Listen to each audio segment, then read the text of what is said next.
ان کے کیا مقاصد ہے کہ پرامن خطے کے اندر اس طرح کی صورتحال پیدا کر رہے ہیں؟ ایک بات بالکل واضح ہے، جو لوگ کرمنل ہیں، جن کا کسی مافیا کے ساتھ تعلق ہے، اس شہر کے اندر آئین اور قانون کے اعتبار سے وہ پولیس کی ذمہ داری ہے، وہ انتظامیہ کی ذمہ داری ہے، ان کے خلاف پرچے رجسٹر کریں، اور اگر کسی کو بہت شوق ہے کسی بندے کو انویسٹیگیٹ کرنے کا، وہ پولیس کا کور لے، وہ انتظامیہ کا کور لے، پھر وہ جا کے اس کو انویسٹیگیٹ کرے۔ یہ سوات نہیں ہے، یہ بلوچستان نہیں ہے، یہ کراچی نہیں ہے، یہ آزاد کشمیر کا خطہ ہے۔ یہاں کے پرامن فضا کو جو لوگ خراب کر رہے ہیں، میری ان سے درخواست ہے،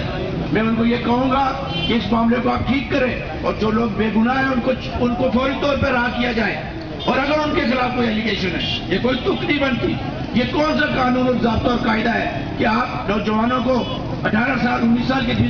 20 سال کے بچوں کو آپ اٹھا کے لے گئے، پولیس کو پتہ نہیں، انتظامیہ کو علم نہیں، اور یہ تو پرابلم ساری انتظامیہ کے لیے پیدا ہو رہی ہے۔ ہم تو کہتے ہیں کہ پولیس انتظامیہ شہریوں کی عزت جانو